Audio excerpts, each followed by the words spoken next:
Si le nombre de décès directs par accident du travail s'est stabilisé autour de 550 par an en France, soit 5 fois moins qu'en 1971, cette évolution d'apparence favorable ne rend pas compte de la réalité complexe de l'impact des risques dans l'environnement professionnel qui, outre près de 700 000 accidents déclarés chaque année, se traduit par diverses conséquences lourdes, invalidités, maladies d'origine professionnelle évolutive. Cette problématique est d'autant plus complexe dans certaines collectivités, notamment dans les communes de taille importante, dès lors que les risques d'accident sont multiples du fait de la diversité des activités professionnelles. Ainsi, une commune de 80 000 habitants, employant plus de 2500 agents, peut rassembler quelques 200 métiers différents. Aussi, la prévention en matière de santé, de sécurité et de conditions de travail dans les collectivités constitue-t-elle un double enjeu. Un enjeu éthique et social et un enjeu économique. Voyons d'abord l'enjeu éthique et social.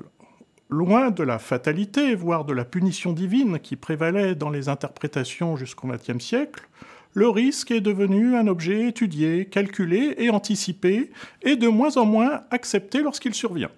Ainsi, défibrillateurs, détecteurs de fumée et autres équipements de sécurité envahissent l'environnement tant privé, collectif que professionnel.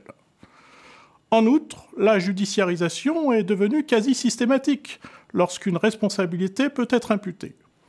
Par ailleurs, l'article L4122-1 du Code du travail dispose que chaque travailleur doit prendre soin de sa santé et de sa sécurité, ainsi que de celle des autres personnes concernées par ses actes ou omissions, et la première formation obligatoire d'un agent public au moment de sa prise de poste concerne la sécurité.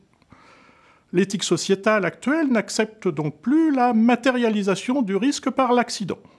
Cela se traduit en un droit positif qui couvre toute la sphère professionnelle et érige la prévention en obligation tant collective qu'individuelle. Voyons maintenant l'enjeu économique.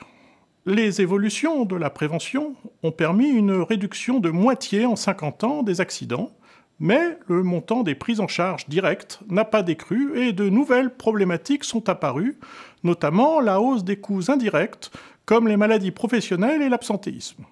Des indicateurs fins permettent ainsi de mieux quantifier, par exemple, les conséquences économiques des troubles musculo-squelettiques et des risques psychosociaux. L'absentéisme dans les collectivités locales, qui varie de 6 à plus de 10% selon la taille de la structure, est devenu un indicateur de premier plan, objet d'une attention fine et d'un pilotage méticuleux.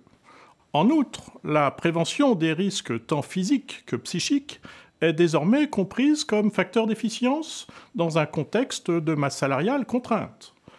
Par ailleurs, l'émergence du concept de qualité de vie au travail regroupe l'ensemble des éléments relatifs aux conditions de travail objectives, rémunération, temps de travail, locaux, mais aussi subjectives, management, ambiance, reconnaissance, qualité des relations professionnelles.